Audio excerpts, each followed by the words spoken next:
বহুদিন আগের কথা। পলাশপুর বনে এক চাষির বাড়িতে একটি সোনালী নামের গাভী ছিল, কিন্তু চাষি ছিল খুব কৃপণ।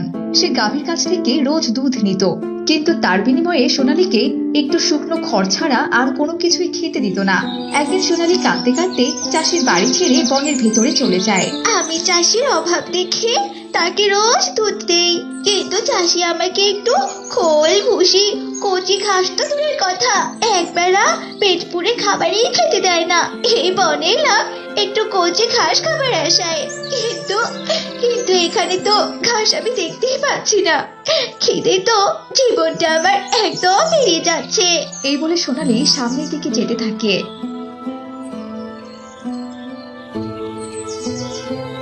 আর কিছুদূর গিয়ে সে একটি ছাগলকে দেখতে পায়। ছাগলটি একটি মাঠে কচি ঘাস খাচ্ছিল। আরে আরে, ওই ছাগলটি দেখছি মনের সুখে কচি ঘাস খাচ্ছে।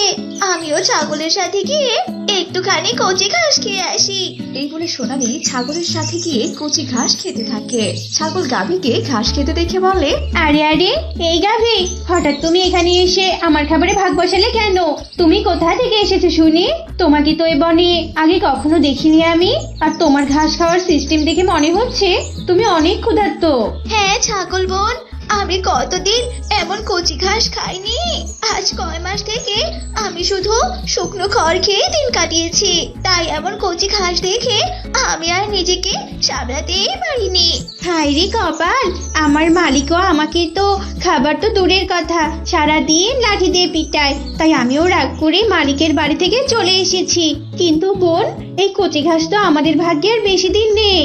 কেন বোন, এই বনটা তো দেখে আমার বেশ ভালোই মনে হচ্ছে। বোন, এ বনে মাঝে মাঝে হিংস্র পশুর আগমন হয়, তাই বলা তো যায় না কখন সেই হিংস্র পশু এখানে চলে আসে। চলো বোন, ওই সামনে ওখানে ডেরা আছে, আমি ওই ডেরাতেই থাকি, চলো। তারপর সোনালী আর ছাগল তাদের ডেরায় চলে যায়। কিছুক্ষণ পর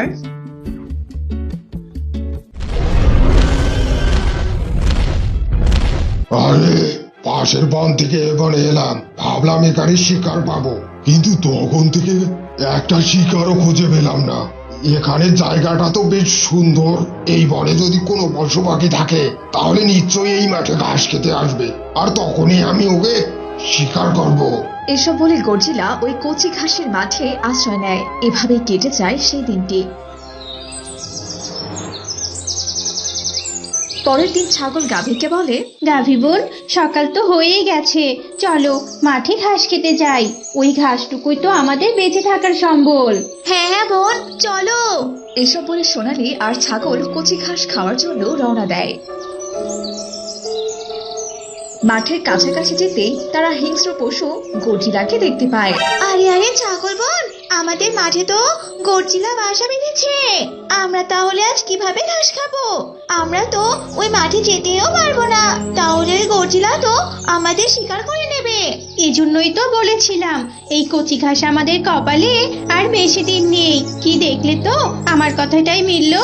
কি আর করার, চলো খালি পেট নিয়েই ডেরায় ফিরে যাই। এখানে বেশিক্ষণ থাকলে ওই গর্জিলার শিকার হতে হবে আমাদের। এরপর সোনালী আর ছাগল মন খারাপ করে সেখান থেকে চলে যায়। আরেকটি ভাঙা কুড়ে ঘরের কাছে গিয়ে বসে থাকে। তখন সেখানে এক শিয়াল আসে। শিয়াল গাভী আর ছাগলকে দেখে বলে, আরে বাহ, এত দূর থেকে এলাম, একটু কথা বলার জন্য কাউকে পেলাম না। তোমাদের দুজনকে দেখে আমার খুব ভালো লাগলো। তা তোমাদের মুখ দুটো দেখে বেশ গম্ভীর মনে হচ্ছে। এই প্রবলেম আমাকে বলতে পারো? আমি হলাম বুদ্ধিমান মিসকে শিয়াল, সব সমস্যার সমাধান ব্যক্তি। তাই বুঝি তুমি সব সমস্যার সমাধান দিতে পারো? তোমার মাথায় অনেক বুদ্ধি বুঝি। আচ্ছা মিসকে ভাই, আমাদের দুজনের খাবারের মতো কোনো ঘাসের ব্যবস্থা নেই। আমরা সকাল থেকে না খেয়ে আছি, আমরা কিভাবে খাবারের ব্যবস্থা করতে পারবো? তার কি সমাধান তুমি আমাদের দিতে পারবে? বলো, তুমি তো অনেক বুদ্ধিমান। ভাবতে দাও আমাকে। এই তো পেয়েছি। এক কাজ করো, তোমরা দুজন মুরগির ব্যবসা করো, খামারে মুরগি পালন করো। এরপর সেই মুরগি বিক্রি করে তোমরা তোমাদের জন্য ভুসি, খোল, কচি ঘাস কিনে আনবে। দেখবে তোমাদের আর কোনো খাবারের অভাব থাকবে না। মিচকে ভাই, তুমি তো আমাদেরকে বেশ ভালোই বুদ্ধি দিলে। ছাগল বোন, তাহলে চলো আজ থেকে আমরা মুরগির ব্যবসায় শুরু করি। তারপর তারা দুজন অনেকগুলো মুরগি এনে মুরগির খামার দেয়। এভাবে কেটে যায় কিছুদিন। ছাগল বোন, তুমি দেখেছো আমাদের মুরগিগুলো কেমন নাদুস নদুস হয়েছে? কাল এখান থেকে কিছু মুরগি বিক্রি করে আমরা ভুসি আর কচি ঘাস কিনে আনবো। সত্যি মিসকে ভাইয়ের বুদ্ধিমতো কাজ করে আমরা ভালোই করেছি। এখন আমরা ভালো মন্দ খাবার খেতে পারবো, আর আমাদের বনে বনে ঘুরে খাবার খুঁজতে হবে না। চলো বোন, সন্ধ্যা তো হয়ে এসেছে, সারাদিন অনেক পরিশ্রম করেছি, এবার একটু বিশ্রাম নেই। এসব বলে তারা বিশ্রাম নিতে চলে যায়। আর বিশ্রাম নিতে গিয়ে তারা দুজনেই ঘুমিয়ে পড়ে। মাঝরাত হতেই মিচকে শিয়াল মুরগির খামারের কাছে আসে। ওরে ছাগল আর গাভী, পরিশ্রম করে মুরগির খামার করলি তোরা, আর এখন মজা করে খাবো আমি, কারণ বুদ্ধিটা তো আমারই ছিল। যাই ঝটপট মুরগিগুলো এক এক করে নিয়ে এখান থেকে কেটে পড়ি। এরপর মিচকে মুরগির খামার থেকে এক এক করে মুরগি নিতে থাকে, আর মুরগিগুলো চিৎকার করতে থাকে। মুরগির চিৎকার শুনে সোনালী ও ছাগলের ঘুম ভেঙে যায়। তারা দৌড়ে মুরগির খামারের কাছে আসে, আর মিচকে শিয়ালকে খামার থেকে মুরগি নিয়ে যেতে দেখে বলে, আরে আরে, এ তো দেখছি মিসকে ভাই আমাদের মুরগিগুলো এভাবে চুরি করে নিয়ে যাচ্ছে। এবার বুঝতে পেরেছি মিচকে আমাদের ওর খাবারের জন্যই মুরগির খামার দিতে বলেছে। ছাগল বোন, এই মিচকের তো একটা ব্যবস্থা আমাদের করতেই হবে। ঠিক বলেছো, চলো আমরা দুজন মিলে ওকে ওই খালে গুঁতো দিয়ে ফেলে দেই। মিচকে ভাই আর খাল থেকে উঠতে পারবে না। আমাদের মুরগি চুরি করার শাস্তি ওকে এভাবেই দিব আমরা। এসব বলে তারা দুজন অন্ধকারের মধ্যে মিচকের কাছে যায়। মিচকে অন্ধকারের জন্য তাদের দুজনকে দেখতে পায় না। গাভী আর ছাগল মিলে মিচকে শিয়ালকে খালের মধ্যে গুঁতো দিয়ে ফেলে দেয়। ও ওরে বাবা, এ আমি কোথায় পড়ে গেলাম? আমি তো এই খাল থেকে উঠতেই পারছি না।